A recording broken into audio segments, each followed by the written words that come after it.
Hello friends, आज हम लोग सॉल्व करने जा रहे हैं semester 1 examination computer application of 2022 paper. Board paper है ये। तो इसमें सिर्फ ऑब्जेक्टिव क्वेश्चन है, मैक्सिमम 50 मार्क्स, मतलब 50 मार्क्स का पेपर है और इसमें टोटल 50 क्वेश्चंस ऑब्जेक्टिव क्वेश्चंस है। ओके,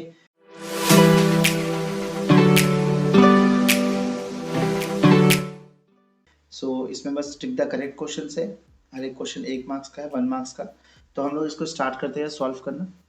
फर्स्ट क्वेश्चन है, choose the correct answer. The blueprint that defines the variable and the method common to all of a certain kind is termed as।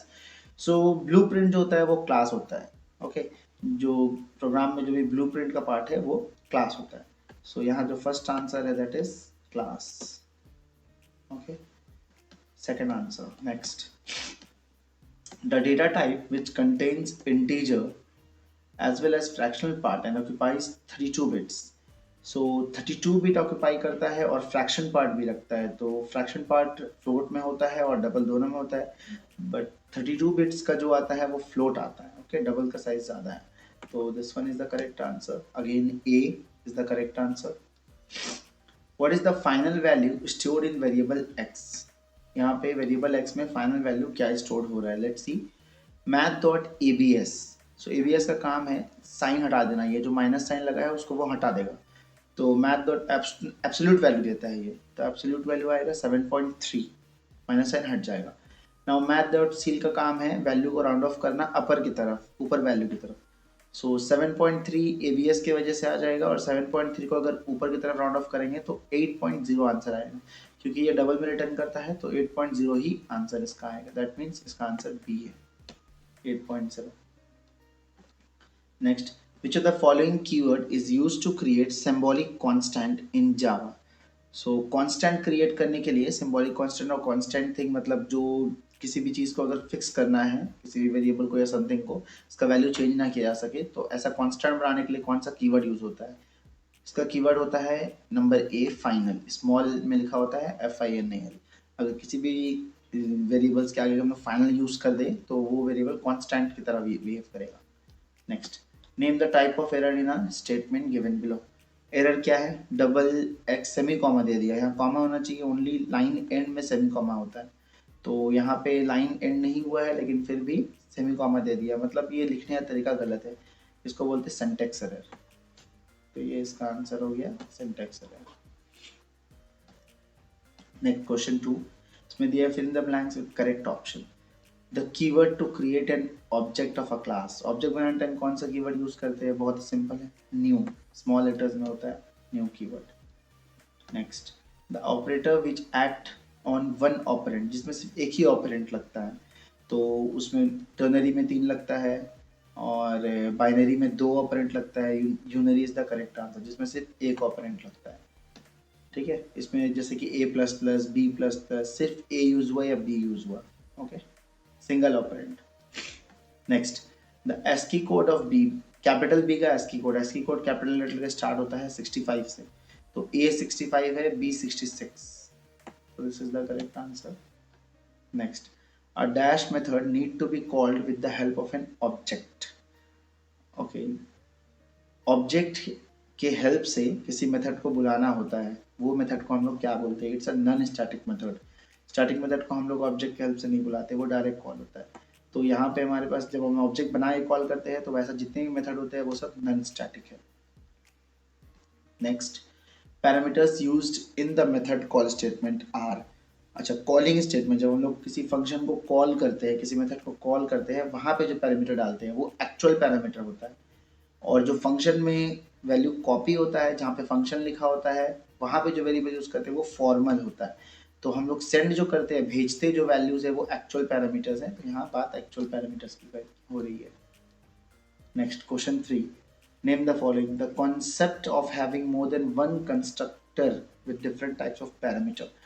एक से ज़्यादा constructor, तो जब भी हम लोग एक से ज़्यादा चीज़ यूज़ करते हैं तो वो ओवरलोडिंग कहलाता है जावा में। जैसे कि फंक्शन ओवरलोडिंग होता है, वैसे ही कंस्ट्रक्टर ओवरलोडिंग है। सेम नेम है, क्लास का नेम सेम रहेगा, कंस्ट्रक्टर का नेम भी सेम रहेगा और मल्टीपल कंस्ट्रक्टर हम यूज़ करेंगे अलग अलग उसमें पैरामीटर्स डाल के। तो जब भी मल्टीपल थिंग यूज़ कर रहे हैं सेम नेम से तो वो ओवरलोडिंग पार्ट में जाता है। तो यहाँ पे ये हो गया हमारा constructor overloading. Okay, next, the keyword which indicates that the method returns no value. Void is the keyword. जब भी हम लोग वॉइड लिखते हैं तो वहां से उस फंक्शन से कुछ भी रिटर्न नहीं जाता है। तो ये हो गया हमारा void. Next, the process of binding the data and method together as one unit. सब चीज को बाइंड करना, तो बाइंडिंग को हम लोग इनकैप्सुलेशन शॉर्ट टर्म में बोलते हैं। इनकैप्सुलेशन एक प्रॉपर्टी है जावा का। तो इसमें क्या होता है, डेटा जो है सिंगल यूनिट में बाइंड हो जाता है। इन क्योंकि ऐसे जनरली जो भी प्रोग्राम बनाते हैं उसको हम लोग क्लास के अंदर बाइंड करते हैं या फिर पैकेज में बाइंड करते हैं, तो ये सब प्रॉपर्टी को ही हम इनकैप्सुलेशन बोलते हैं। ओके। इनहेरिटेंस का मतलब दूसरे क्लास का प्रॉपर्टी को इनहेरिट करना, तो वो तो नहीं होगा। पॉलीमॉर्फिज्म में जाएंगे तो वो भी, वो जैसे वो फंक्शन ओवरलोडिंग होता है, वो एक एग्जाम्पल है पॉलीमॉर्फिज्म का, तो वो नहीं हुआ। मतलब मल्टीपल, एक ही नेम से मल्टीपल यूज लेना, मल्टीपल फंक्शंस बनाना, तो वो हो गया polymorphism. So encapsulation is the correct answer. Okay. The jump statement that is used inside a switch case construct to terminate a statement sequence. Switch case में हम एक jump statement use करते हैं जो sequence को रोक देता है, that is break. Okay, break हो गया। The program code written in high level language to solve a program. तो हम जो program code लिखते हैं उसको क्या बोलते हैं? तो जावा कंपाइलर में जब हम कोई कोड लिखते हैं तो वो सोर्स कोड होता है। ओके। जब उसको कंपाइल करते हैं तब वो बाइट कोड में जाता है, लेकिन पहले वो सोर्स कोड होता है जब हम लोग लिखते हैं। State whether the statement is true or false. Char is a non-primitive data type. False है। Char एक primitive data type है, मतलब वो inbuilt data type है एक तरह से जावा का।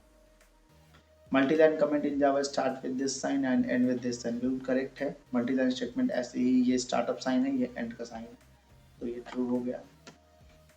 नेक्स्ट, यहाँ डबल इक्वल टू है। Equal equal is an assignment operator, नहीं ये असाइनमेंट नहीं है, ये कंडीशनल ऑपरेटर, ये चेक करता है। ओके, तो ये हो गया हमारा false. Java compiler automatically creates a default construct in case no constructor default constructor in case no constructor is present in the Java class. Yes, ये true statement है। अगर हम लोग कंस्ट्रक्टर नहीं बनाएंगे तो बाय डिफॉल्ट डिफॉल्ट कंस्ट्रक्टर वहाँ पे क्रिएट होता है कंपाइल करने टाइम पे। System dot exit zero terminates the program from any point. तो अगर हम ये यूज़ करेंगे, बिल्कुल ये भी ट्रू आंसर है। सिस्टम डॉट एग्जिट अगर हम यूज़ करेंगे तो प्रोग्राम जहाँ पे भी ये एग्जिट कोड जाएगा उस पॉइंट पे अगर पहुंच गया प्रोग्राम तो वो प्रोग्राम वहीं पे एग्जिट कर जाएगा, तो ये ट्रू है। Next, choose the odd one out. तो ऑड वन को हम लोग को निकालना, अलग करना है। लेट्स सी, ये जो है ये रिलेशनल ऑपरेटर है, ये ग्रेटर देन लेस देन बताता है। ये अर्थमेटिक ऑपरेटर है, रिमाइंडर देता है। डिवाइड ये भी अर्थमेटिक है, मल्टीप्लाई ये भी अर्थमेटिक है, तो ये हो गया ऑड वन। ओके, ये रिलेशनल ऑपरेटर है। नेक्स्ट, डबल इंट कैर स्ट्रिंग। डबल इंट कैर तीनों ही प्रिमिटिव डेटा टाइप है, इनबिल्ट डेटा टाइप है, पर स्ट्रिंग जो है वो नॉन प्रिमिटिव है। Okay. Next, if else if switch case while. If else if switch case ये तीनों ही हमारा कंडीशनल स्टेटमेंट है। व्हाइल जो है वो आर्टिटिव स्टेटमेंट है, लूप है एक तरह का। ओके, और ये तीनों स्विच के, ये तीनों इफ एल्स का ही पार्ट है एक तरह से, मतलब हम लोग को ये कंडीशनल स्टेटमेंट में हेल्प करता है, और ये आइटरेटिव है। Next, next int, next double, next string, next, तो ये तीनों तो वैलिड है, पर नेक्स्ट नेक्स्ट स्ट्रिंग नाम का कुछ नहीं होता है। हम लोग नेक्स्ट स्ट्रिंग यूज करते ही नहीं है। नेक्स्ट लगता है, नेक्स्ट लाइन हो सकता है, नेक्स्ट स्ट्रिंग जैसा कुछ नहीं होता है। Next, robust, platform independent, inheritance, multi threading, तो ये जो शुरू के तीन है ये प्रॉपर्टीज है जावा के। Multi threading is not a property, तो इसको हम ये करेक्ट आंसर हुआ यहाँ पे, odd one. Next, give the output of the following. तो अब यहाँ पे हम लोग को सॉल्व करना पड़ेगा। सो यहाँ पे वेरिएबल दिया है x2 y4 z1, तो इसका ड्राई रन कर लेते हैं। ओके, तो पहले वेरिएबल्स ले लेते हैं यहाँ पे। ये हो गया हमारा x, next is y, next is z, तीनों वेरिएबल हम लोग ले लिए हैं। x का पहले का वैल्यू स्टार्टअप वैल्यू 2 है, y का स्टार्टअप वैल्यू 4 है, एंड z का स्टार्टअप वैल्यू 1 है। तो ये हो गया इसका वैल्यू। नाउ इसको हम लोग एग्जीक्यूट करने के लिए स्टेटमेंट लिखते हैं। तो पहले है प्लस प्लस z। ओके, सबसे पहले यहाँ पे दिया हुआ है प्लस प्लस z, तो z पहले एक इंक्रीज हो जाएगा, उसके बाद यहाँ पे आएगा। तो z इंक्रीज हो गया, कहने का मतलब है अभी यहाँ पे ये 1 था, अब नेक्स्ट लेवल पे ये हो गया हमारा 2। तो z का करंट वैल्यू यहाँ पे आ गया हमारा 2। तो यहाँ पे हम लिखेंगे 2, इस पॉइंट पे 2 लिखे। फिर उसके बाद यहाँ पे प्लस दिया हुआ है इस पॉइंट पे, तो यहाँ पे हम लोग इसको प्लस दे देते हैं। देन नेक्स्ट y, सिर्फ y लिखा है तो y का डायरेक्ट वैल्यू आएगा दैट इज 4। तो y का डायरेक्ट वैल्यू हम लोग डाल देते हैं 4। उसके बाद फिर प्लस दिया हुआ है, अगर देखें यहाँ पे तो z का वैल्यू आ गया, y का वैल्यू z का वैल्यू आ गया है, y का वैल्यू 4 डायरेक्ट आ गया, यहाँ से 4 आ गया, और प्लस साइन ये वाला कॉपी किए, यहाँ जो प्लस साइन है सो कॉपी किए। अब ये ब्रैकेट में फिर से प्लस प्लस x है, तो x पहले यहाँ पे इंक्रीज हो जाएगा, दैट इज x क्या बन जाएगा इंक्रीज होके 3 बन जाएगा। पहले x यहाँ 2 था, अभी ये 3 हो चुका है, तो यहाँ इस पॉइंट पे जो वैल्यू आएगा दैट इज 3। फिर प्लस दिया हुआ है क्वेश्चन में, तो यहाँ अगर हम देखेंगे तो हमारा ये प्लस प्लस x का वैल्यू 3 आ गया, फिर यहाँ प्लस उतार दिए, फिर z पहले है बाद में प्लस प्लस है, तो z का जो करंट वैल्यू है वो यहाँ पहले आएगा, उसके बाद चेंजिंग होगा। तो ये आ गया 2, उसके बाद यहाँ पे हमारे पास वैल्यू इसका बदल जाएगा दैट विल बी 3। तो हमारे पास ये वैल्यूज आया है 2 4 3 2 6 3 9 2 11। 11 इज द करेक्ट आंसर, यहाँ पे 11 हमारा करेक्ट आंसर आ रहा है, तो ये हो गया हमारा आंसर 11। नेक्स्ट आगे बढ़ते हैं। int x for x equals to 1, x less than 3 and x plus plus system of the print x। तो हमारा ये प्रिंटिंग कैसे हो रहा है वो देखते हैं। सबसे पहले x की एक वेरिएबल है, तो ड्राई रन का हेल्प ले सकते हैं, यहाँ पे हम लोग x ले लेते हैं, इसका स्टार्टअप वैल्यू हमारे पास जो है वो 1 है, तो x हमारे पास 1 हो गया। नाउ ये करेक्ट है 1 लेस देन 3, बिल्कुल करेक्ट है, अंदर आएगा प्रिंट करेगा 1 को, तो हमारा 1 प्रिंट हो गया, इसमें भी 1 प्रिंट है, इसमें भी 1 प्रिंट है, तो C तो बाहर हो गया, ये हो सकता है, ये हो सकता है, या फिर ये हो सकता है, A B और D हो सकता है। नेक्स्ट स्टेप में देखते हैं, जब लूप यहाँ से आगे बढ़ेगा तो x प्लस प्लस हो जाएगा, तो x का नया वैल्यू डाल देते हैं, दैट विल बी 2। x2 आ गया, नाउ 2 लेस देन 3, 2 3 से छोटा, बिल्कुल करेक्ट है, फिर अंदर आया, फिर प्रिंट किया, तो इस बार 2 प्रिंट हुआ, तो या तो A में 2 है या B में है और किसी में नहीं, तो C और D बाहर हो गया, A और B रह गया, ओके। फिर उसको रोटेट करते हैं x प्लस प्लस, तो x हो जाएगा हमारा 3। नाउ 3 लेस देन तो नहीं है पर इक्वल है, तो 3 लेस देन इक्वल्स टू 3 वाला स्टेटमेंट ट्रू आ जाएगा बिकॉज ये इक्वल है, प्रिंट होगा 3, तो 3 प्रिंट हुआ, तो इसमें भी 3 है, इसमें भी 3 है, सो A और B अभी भी दोनों ही ट्रू लग रहा है। इसके बाद आगे बढ़ते हैं, तो यहाँ से रोटेट करेगा x प्लस प्लस, तो हमारा हो जाएगा यहाँ पे 4 आ गया, 4 लेस देन 3, 4 लेस देन भी नहीं है 3 का, 4 equal to less than equal to दोनों ही फॉल्स हो जा रहा है, तो ये पार्ट पूरा फॉल्स हो गया और प्रिंटिंग नहीं होगा, तो ये एग्जीक्यूशन खत्म हो गया। तो इट सिंपली मीन्स कि मेरा जो यहाँ प्रिंटिंग आया सिर्फ 3 तक आया, 4 का प्रिंटिंग हुआ ही नहीं, क्योंकि 4 तो यहाँ बाहर हो गया। तो ओवरऑल जो मेरा आंसर आ रहा है 1 2 3 से आ रहा है, तो ये मेरा करेक्ट आंसर हुआ 1 2 3, A is the correct answer, okay. Next, F में 10 है, एम में 9 है, स्ट्रिंग ई बोला है, अच्छा स्ट्रिंग में सेव होगा जो भी आंसर आएगा, let's see. M modulus F, तो एम तो 9 है और एफ 10 है, तो 9 मॉडुलस 10, तो 9 तो स्मॉलर नंबर है, उसको डिविडेंड बना दिया गया है यहाँ पे, और जो f है वो डिवाइजर हो गया, तो डिवाइजर बड़ा है। जब भी जावा में डिवाइजर बड़ा होता है और इंटीजर डिवीजन होता है, तो वहाँ पे जो नंबर होता है डिविडेंड में वही हमारा आंसर आ जाता है। तो जैसे कि यहाँ पे हमारे पास 9 है, ओके, तो यही हमारा आंसर हो जाएगा। अगर मैं इसको आपको लिख के बताऊं तो ये कुछ ऐसे बोलना चाह रहा है 9 मॉडुलस 10, ऐसे बोलना चाह रहा है 9 modulus 10।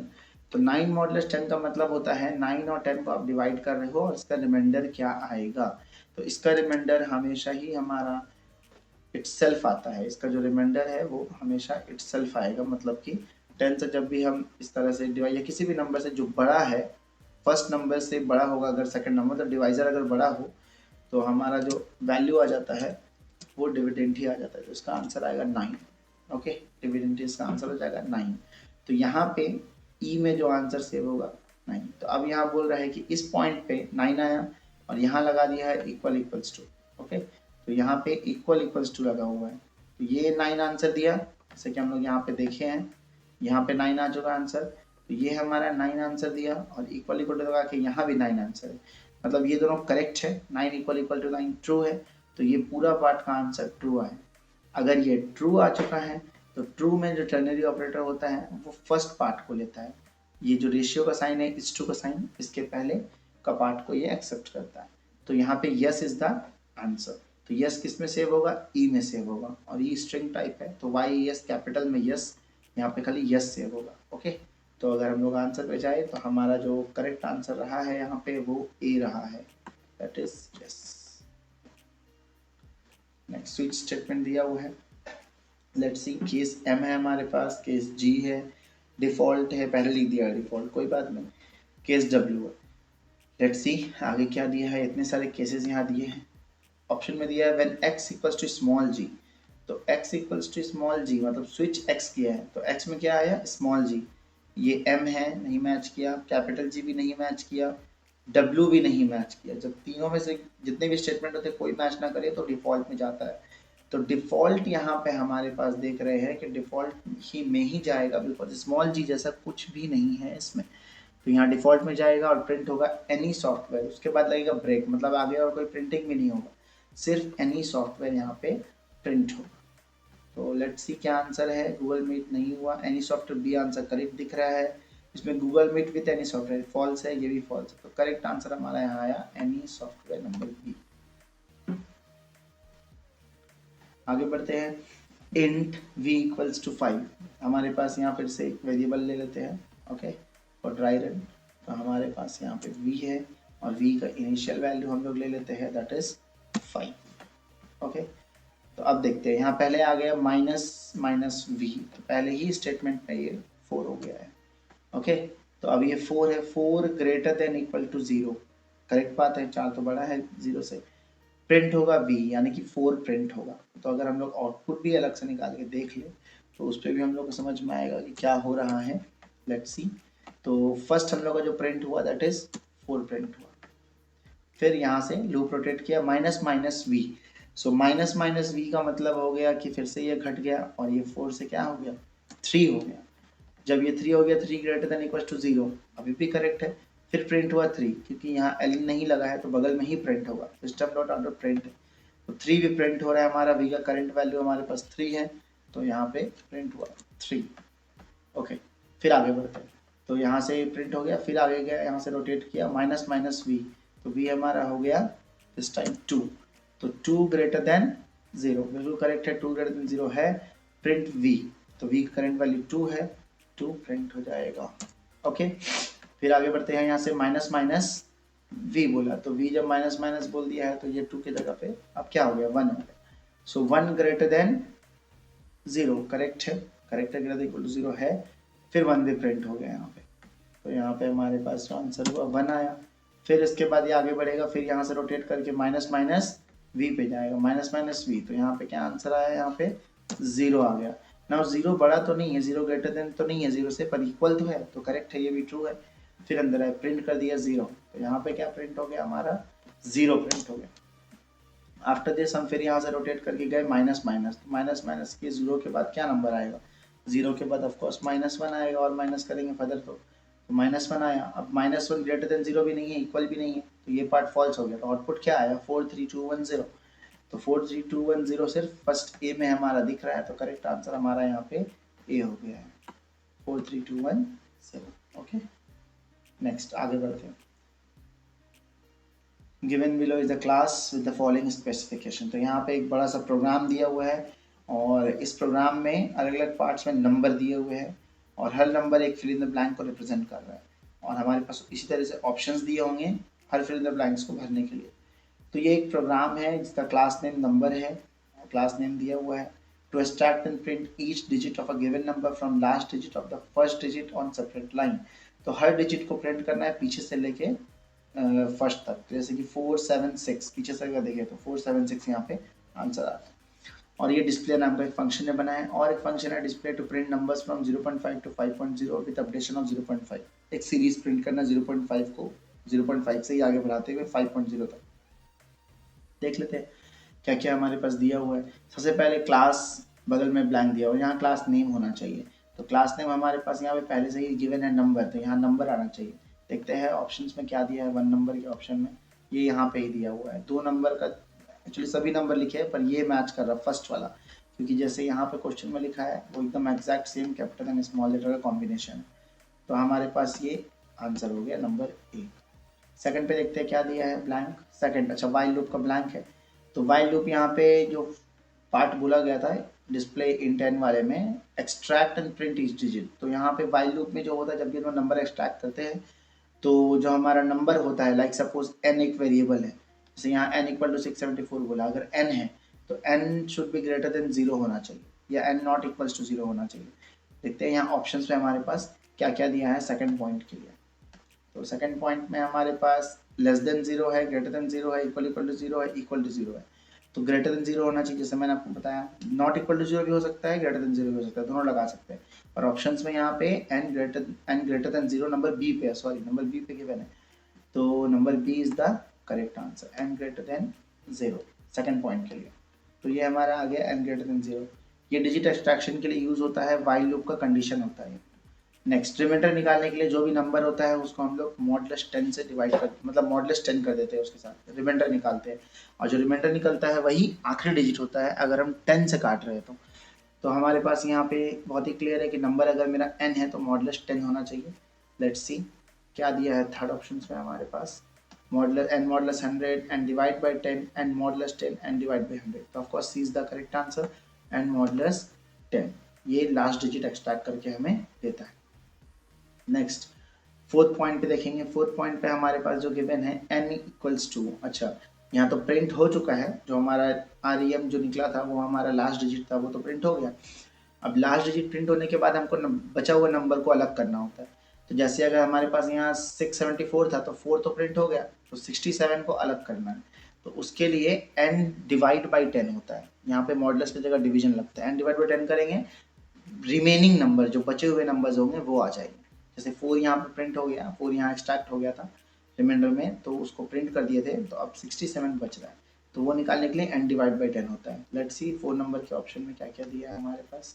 Of course n modulus 10 दिया है, n डिवाइड बाई 10 दिया है, n divide by 100, n modulus 100। तो ये करेक्ट आंसर है n डिवाइड बाई 10। यहाँ पे n जो है वो 10 से डिवाइड हो रहा है, बस ये करेक्ट आंसर। नेक्स्ट क्या दिया है, लेट्स सी। ये स्टेटमेंट कंप्लीट हो गया।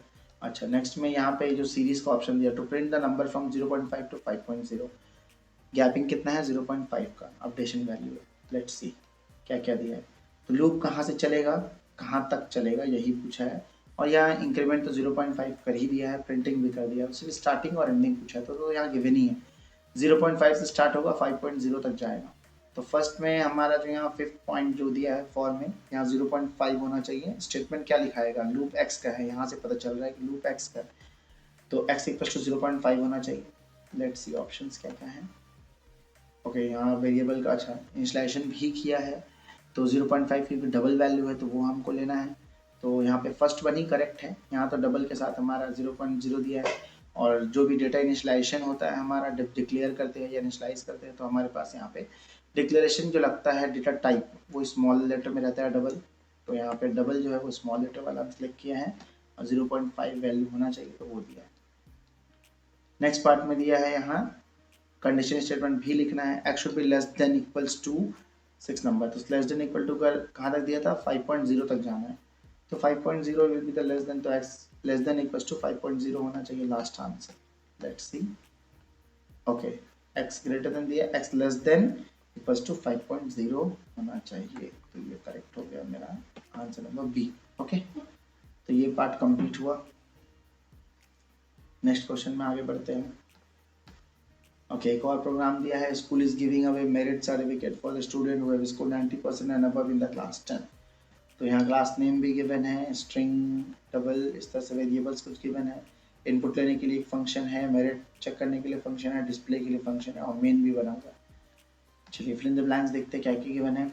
import java डॉट, तो फर्स्ट लाइन पे क्या लिखते हैं, जावा डॉट यूटिल डॉट स्टार, तो स्टार भी दिया, बस यहाँ पे यूटिल लगना चाहिए। फर्स्ट का ऑप्शन देखते हैं, यूटिलिटी यूटिल स्मॉल लेटर लगता है यूटिल, तो C is the correct answer, 1 का C is the correct answer, util small letter में। Second fill in the blanks में जाते हैं, इस पेज में नहीं, नेक्स्ट में, अच्छा यहाँ पे सेकंड में पर इज इक्वल्स टू ब्लैंक, तो यहाँ पे जो सेकंड ब्लैंक दिया है, लेट्स सी वो क्या चीज़ का है।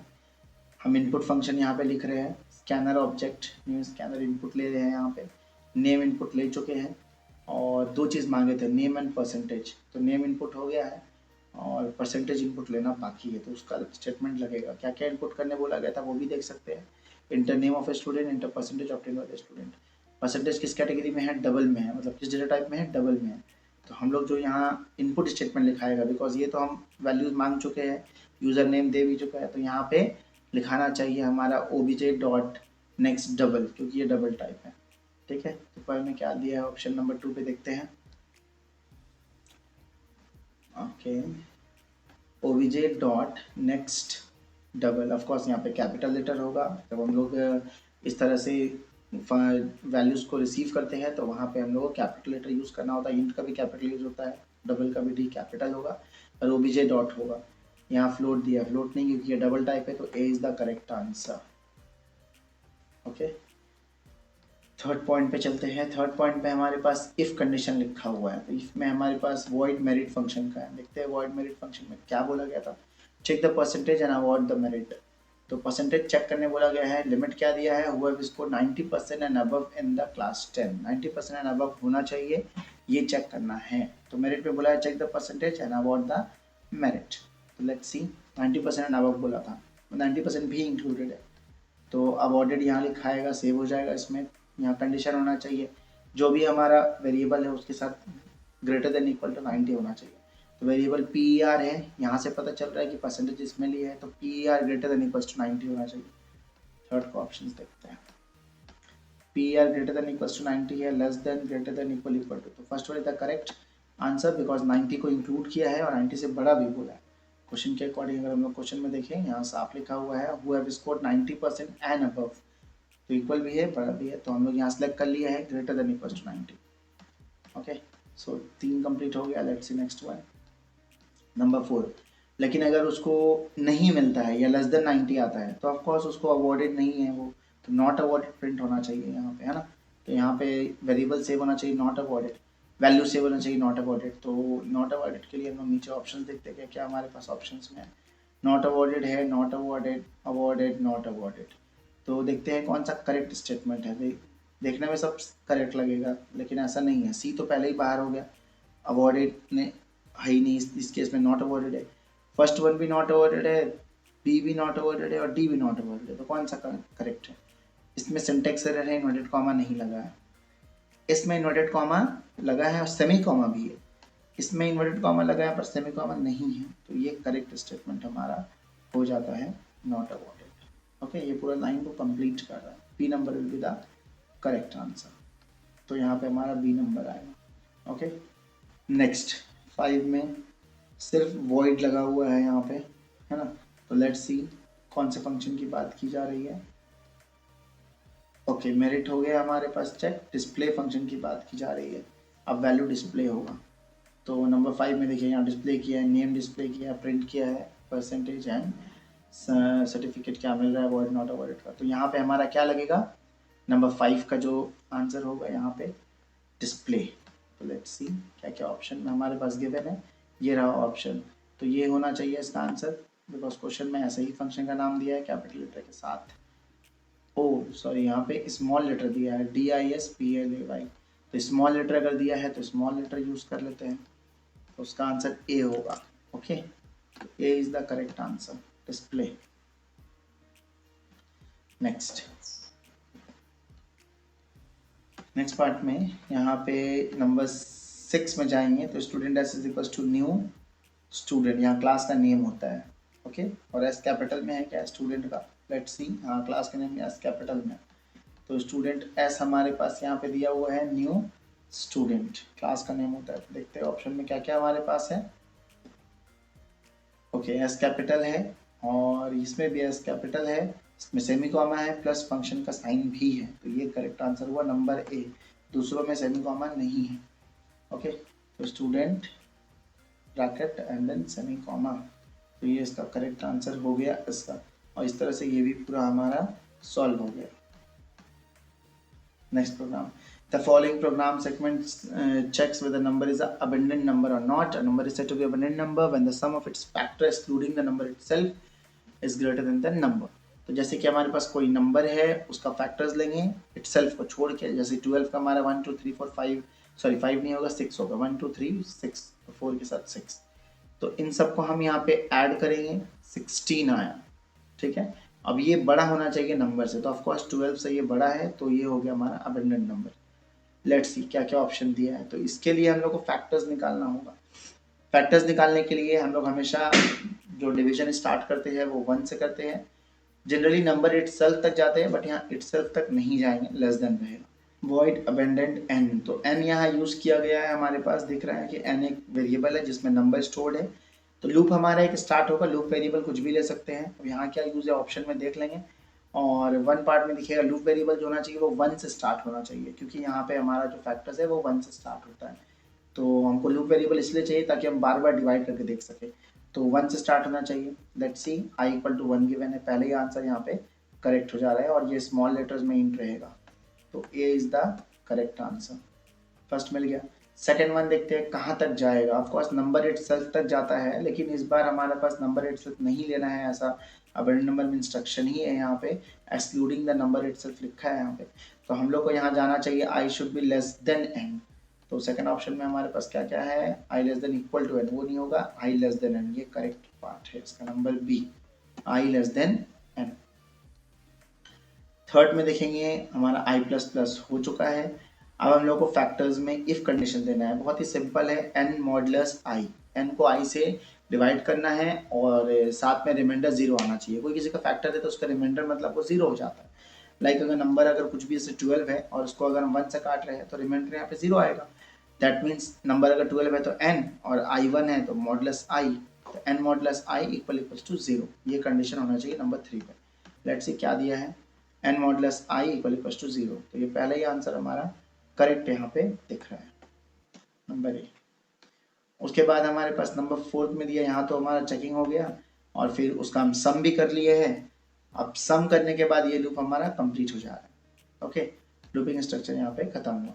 अब हमें चेक करना है कि जो हमारा सम है वो बड़ा है या नहीं। यहाँ 16 बड़ा है 12 से, तो नंबर से बड़ा होना चाहिए, तो नंबर n है, तो s should be greater than n, बड़ा होगा, ऐसा ही यहाँ पे क्वेश्चन में दिया है, is greater than n, equal to नहीं बोला, ग्रेटर देन बोला, तो ग्रेटर देन के लिए हमारे पास s ग्रेटर देन n होना चाहिए। लेट्स सी ऑप्शन में हमारे पास क्या क्या दिया है नंबर 4 का, s ग्रेटर देन n, ये करेक्ट आंसर हो गया नंबर बी। ये पार्ट कंप्लीट हुआ। Last question I think, let's see, एक पैरा दिया हुआ है पैराग्राफ, और इसमें कुछ इससे रिलेटेड कोई क्वेश्चन पूछेगा। Let's see, Java compilation is different from the compilation of other high-level language. Other high-level languages are interpreter or compiler, but in Java, source code is first compiled to produce an intermediate code called bytecode. मतलब Java में एक bytecode होता है जब हम लोग source code को compile करते हैं।